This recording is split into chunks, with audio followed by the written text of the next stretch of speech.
Hace 30 años, el 6 de abril de 1994, el avión que transportaba al presidente de Ruanda, Juvenal Habyarimana, fue derribado con un misil cuando se aproximaba al aeropuerto de Kigali, la capital ruandesa. Junto con el mandatario, murió también Cyprien Ntaryamira, presidente de Burundi. El magnicidio de Habyarimana, un Hutu, ocurrió en el marco de una guerra civil entre las dos etnias predominantes de Ruanda, Hutus y Tutsis, iniciada en 1990, en la que se enfrentaron fuerzas regulares ruandesas predominantemente Hutus con el Frente Patriótico Ruandés de la minoría Tutsi. El derribo del avión presidencial fue la señal para que se desatara el genocidio que siguió.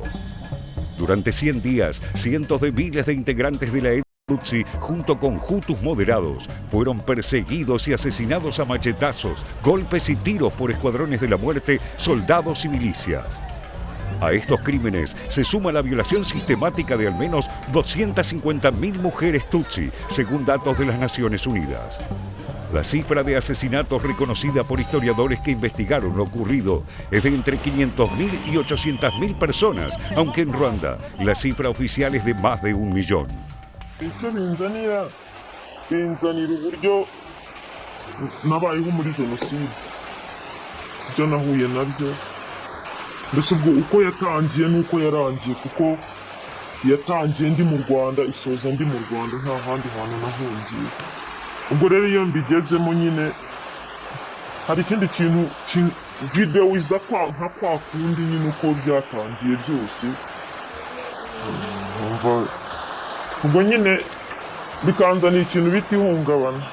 Además, hay que sumar a estos números los más de 2 millones de desplazados que huyeron a naciones vecinas, en especial a Zaire, hoy República Democrática del Congo.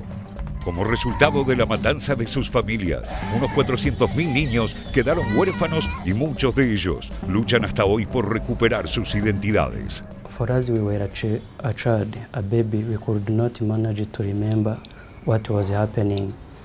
Just what we know is what we founded in the orphans where we were. Because those soldiers who brought us from dead bodies taken to orphans, before they receive you, they recorded.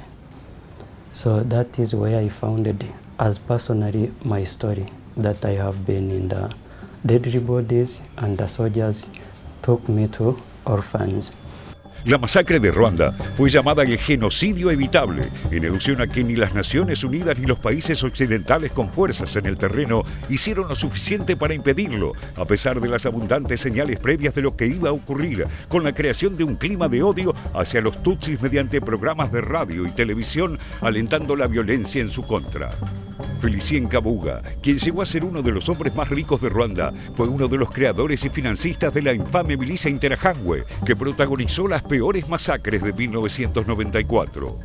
Fue condenado en 1997 por la Corte Criminal Internacional de la ONU por genocidio y permaneció prófugo hasta 2020, cuando fue detenido por la policía francesa en los suburbios de París.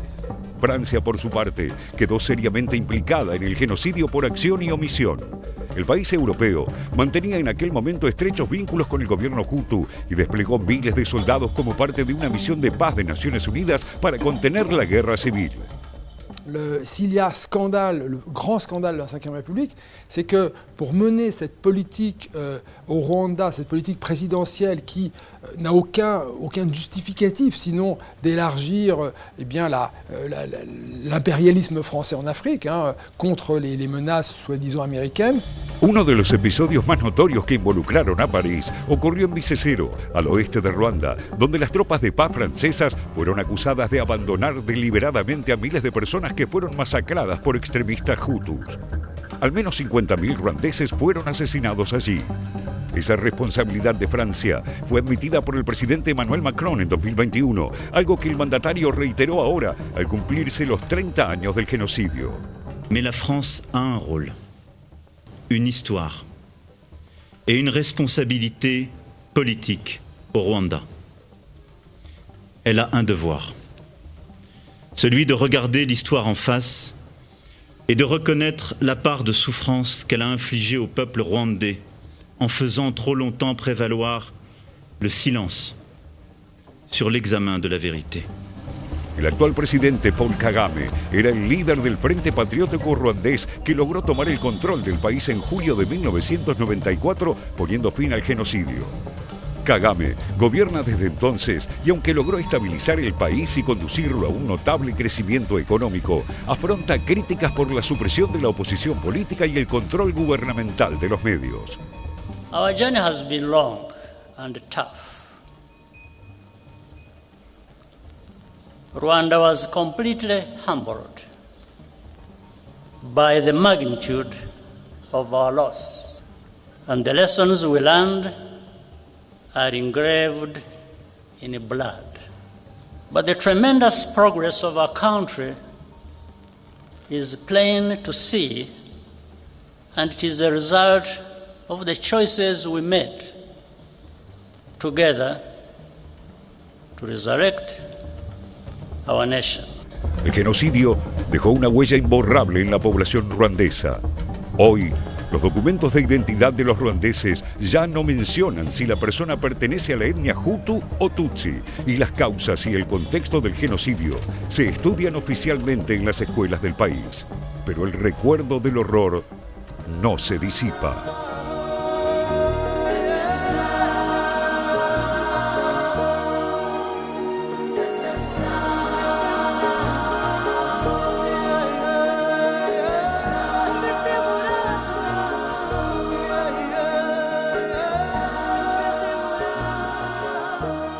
Lo planteamos en el informe, bueno, hoy Ruanda no es el país que era hace 30 años atrás, sigue siendo un país pobre, pero con crecimiento económico. Rápidamente, a ver, vemos los datos puntuales de cómo está hoy Ruanda, 13 millones de habitantes, PBI per cápita $2.730, la inflación es del 14%, interanual el dato del año pasado, 2023. Tasa de desempleo asciende al 15%, desempleo juvenil 21.8%, la pobreza es del 46%, pero aquí está el contraste, crecimiento proyectado para 2024 el 6.6%. Estos son los datos socioeconómicos de Ruanda, 30 años después de este genocidio. Reiteramos, más de 800.000 muertos y hoy lo estamos recordando. Queríamos hacer hincapié en lo que pasaba en Ruanda hace 30 años y estos datos socioeconómicos nos ayudan a entender qué ha pasado en Ruanda 30 años después, Leticia. Sí, 30 años que podemos decir es muy poco, ¿no? Sí, porque claro. La historia de Ruanda, como la historia de gran parte de África, que fueron colonia de países europeos, en el caso de Ruanda, de Alemania y después de Bélgica, y que tienen sus independencias muy recientes, en la década del 60, ¿no? Son naciones muy nuevas. Sí. Si se quiere, con un pasado colonial que todavía claramente sigue en las sombras. De hecho, cuando se analiza, como lo planteaba el informe, el genocidio, de hecho lo veíamos al presidente ruandés que en el discurso también hizo referencia justamente al rol que jugaron los países, al rol que jugó lo que se suele denominar comunidad internacional, incluso las Naciones Unidas, en este genocidio que además se da durante 100 días. Nadie lo pudo parar.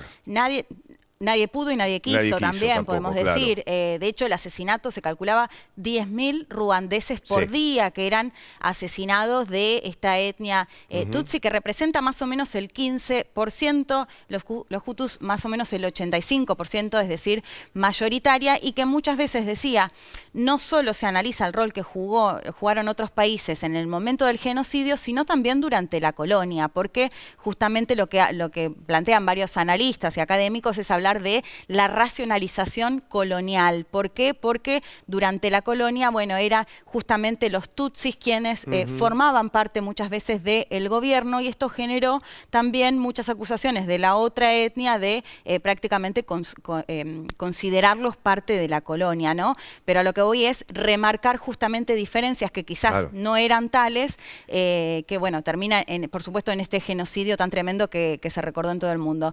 Y de hecho lo veíamos también también a Macron, yo decía que la primera vez, o se consideró que la primera vez que Francia habló de cierta responsabilidad fue en el aniversario 27. Bueno, ahora lo vuelve a hacer porque básicamente lo que se plantea es esto que vos decías. Bueno, no hicieron nada cuando veían, y estaba muy claro, de hecho, algunos funcionarios que habían estado en Naciones Unidas, que habían estado en Ruanda, contaron después, al menos en palabras de ellos, que habían sido engañados de quiénes eran las víctimas y quiénes eran los victimarios y cómo, digamos, para de alguna manera justificar el accionar o el no accionar, justamente, que también muchas veces puede ser muy dañino. Bien, 30 años después, y hace 30 años, 1994, un equipo de nuestro noticiero llegaba a Ruanda para cubrir lo que había dejado este desastre, lo que había dejado el genocidio, un material exclusivo de nuestro archivo histórico que lo estamos compartiendo con todo el país y lo hacemos de esta manera. ATC Noticias en Tarama y con olor a muerte. ¿Por qué? Porque hace 2 años, detrás nuestro, en esta iglesia, mataron a 600 personas, hombres, mujeres, chicos, sacerdotes y monjas. 600 víctimas del genocidio. El actual gobierno Tutsi decidió, en homenaje a las víctimas, no limpiar la iglesia que quedó, miren de qué manera. Muchas personas pensaban que yendo a una iglesia estarían a salvo, pero el llegar a una iglesia significaba pagar el pasaje para la muerte. ¿Cómo se ejecutaba la gente? ¿Los asesinos cómo mataban? Fundamentalmente aquí se utilizó machetes. El simple machete para el trabajo diario sirvió para matar a las personas. Y hubo personas incluso que fueron entrenadas para matar de un solo machetazo, porque si daban 2, perdían demasiado tiempo. Entonces hubo un entrenamiento muy sistemático en ese sentido. Quintero, ¿es una simplificación decir que el genocidio fue ocasionado por los Hutus contra los Tutsis o no? ¿Es una simplificación?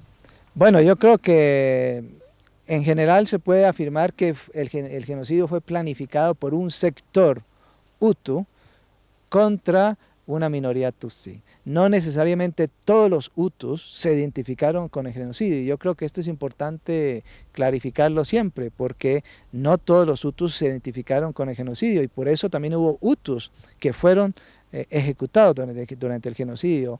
Yo creo que la cifra de Hutus asesinados fue aproximadamente unos 300 a 400.000. Y también murieron niños, murieron monjas y murieron curas, sacerdotes, ¿no? Sí, también hubo muchos, es decir, en el genocidio murieron muchas personas de todas las edades, de todas las condiciones sociales, y al mismo tiempo los que participaron en el genocidio también fueron personas de diferentes edades, de diferentes sexos, de diferentes profesiones y de diferentes religiones.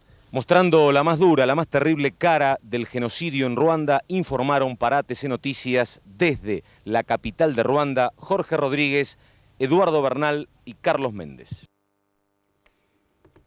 Allí está el equipo de nuestro noticiero cubriendo hace 30 años lo que dejaba el genocidio con este material exclusivo que queríamos compartir, que está por supuesto en nuestro archivo histórico y lo queríamos compartir porque es una referencia justamente de lo que pasaba hace 30 años atrás y veíamos esa iglesia. Sí, qué gran archivo, Pablo. Gran archivo y gran documento. Sí, solo para cerrar, aprovechar lo del aniversario, porque Ruanda, quien gobierna, Paul Kagame, que gobierna ya desde el año 2000, pero que fue muy relevante porque fue uno de los fundadores de lo que se conoce como el Frente Patriótico Ruandés, o sea que tuvo un rol clave, digamos, durante el genocidio, post-genocidio también. Muchas veces se habla de Ruanda como el milagro económico de África. ¿Por qué? Porque tiene tasas de crecimiento arriba del 7%, entre otros indicadores económicos que no solo se diferencia de muchos de los países de África, sino, digamos, recién lo veíamos, en el mundo. Leticia, exactamente. ¿no? El contraste del crecimiento económico previsto para este año y el 40 y pico % de pobreza, ¿no? Sí, exactamente, pero para cerrar nada más, es esto que plantean algunos analistas, las dos caras, porque por un lado se habla de este milagro económico, pero por otro lado lo que denuncian es un régimen autoritario en el cual también denuncian, de hecho, asesinatos de UTI, justamente, entre otra represión que vive el país y que todos plantean, bueno, son las dos caras porque el crecimiento económico es innegable, pero la otra parte también forma parte de la cara de Ruanda. No queríamos dejar de mencionar este genocidio en Ruanda 30 años después, con el informe especial y con este material histórico justamente de nuestro archivo.